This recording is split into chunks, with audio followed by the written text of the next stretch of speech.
নমস্কার বন্ধুরা, আমার ইউটিউব চ্যানেল লক্ষ্মীছানাতে আপনাদের সবাইকে স্বাগত। আজ আমি 2025 সালের প্রথম পর্যায়ক্রমিক মূল্যায়নের চতুর্থ শ্রেণীর পরিবেশ 11 নম্বর স্কুল মেদিনীপুর কলেজিয়েট প্রাথমিক বিদ্যালয় এবং রাষ্ট্রীয় বালিকা বিদ্যালয় পুরুলিয়া সমাধান করব। 1 নম্বর, সঠিক উত্তরটিতে টিক চিহ্ন দাও। নাম্বার ক, শির দ্বারা নেই এমন একটি প্রাণী হলো কেঁচো। নাম্বার খ, আমাদের মুখে 4 ধরনের দাঁত থাকে।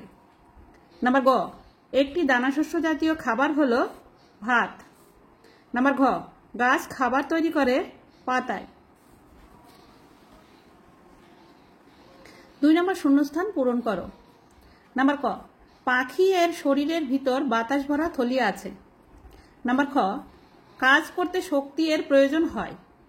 নাম্বার গ, মানুষ জন্মানোর 6 মাস থেকে দাঁত গজানো শুরু করে। নাম্বার ঘ, লালা গ্রন্থি থেকে লালা বেরোয়। নাম্বার ঙ, গায়ের রং বদলাতে পারে গিরগিটি। নাম্বার চ, মরিশাসের দ্বীপের বিলুপ্ত পাখির নাম ডোডো। নাম্বার ছ, দাড়িপাল্লা ও বাটখারা দিয়ে কোনো বস্তুর ভর মাপা হয়। 3 নম্বর, সঠিক বাক্যের পাশে সত্য ও ভুল বাক্যের পাশে মিথ্যা লেখো। নাম্বার ক, মুখবিবর থেকে লালা রস নিঃসৃত হয়, এটা সত্য। নাম্বার খ, শ্যাওলা একটি জড় পদার্থ, এটা মিথ্যা। নাম্বার গ, বসন্তকালীন একটি ফুল হলো পলাশ, এটা সত্য। নাম্বার ঘ, ঘুড়ি আকাশে ওড়ে তাই ঘুড়ি একটি জীবের উদাহরণ, এটি মিথ্যা।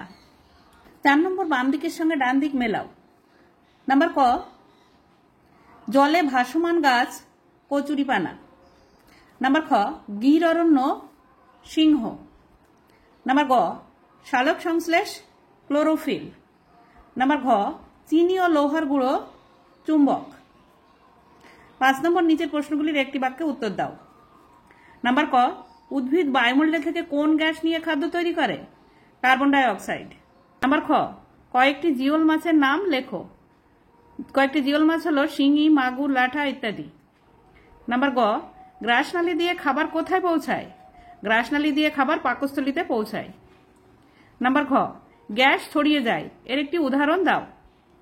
জৈব পদার্থ পচনের ফলে যে গ্যাস তৈরি হয় তা বায়ু প্রবাহের মধ্য দিয়ে ছড়িয়ে যায়। 6 নম্বর, উপযুক্ত তথ্য সহ ছকটি পূরণ করো। এখানে উদ্ভিদের নাম আছে, এখানে থাকার জায়গা আছে। জলের নিচে জন্মানো গাছ, শ্যাওলা জলের নিচে জন্মায়। পাহাড়ি জায়গার গাছ, পাহাড়ি জায়গায় পাইন গাছ জন্মায়। শুকনো মাটিতে জন্মানো গাছ, আম, জাম, কাঁঠাল ইত্যাদি শুকনো মাটিতে জন্মায়। বালিতে জন্মানো গাছ, ক্যাকটাস, ফণিমনসা। 7 নম্বর, নিচের প্রশ্নগুলির উত্তর দাও। নাম্বার ক, অভয়ারণ্য কাকে বলে? অভয়ারণ্য কাকে বলে? যেখানে বন্যপ্রাণীদের শিকার করা নিষিদ্ধ করা হয় ও তাদের নিরাপত্তা নিশ্চিত করা হয় তাকে অভয়ারণ্য বলে। অভয়ারণ্য হলো একটি সুরক্ষিত বনাঞ্চল। নাম্বার খ, কেন্নকে ছুলে গুটিয়ে যায় কিন্তু টিকটিকি গুটিয়ে যায় না কেন? কেন্নকে ছুলে গুটিয়ে যায় কারণ কেন্নর শরীর খণ্ড খণ্ড অংশ দিয়ে জোড়া, আত্মরক্ষা করার জন্য গুটিয়ে যায়। আর টিকটিকির শরীর কেন্নর মতো খণ্ড খণ্ড নয়, শক্ত আঁশ দিয়ে ঢাকা, তাই শরীর গুটিয়ে আত্মরক্ষা করার প্রয়োজন হয় না। এরা সাধারণত লুকিয়ে আত্মরক্ষা করে। নাম্বার গ, কঠিন পদার্থ কাকে বলে উদাহরণ দাও।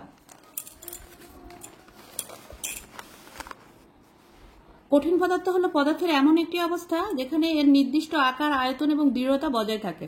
উদাহরণ হলো বরফ, প্লাস্টিক, কাঠ ইত্যাদি।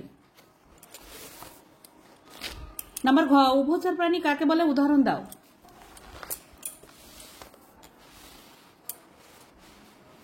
যেসব মেরুদণ্ডী প্রাণী জলে ও স্থলে বাস করে তাদের উভচর প্রাণী বলে, যেমন ব্যাঙ, কুমির ইত্যাদি।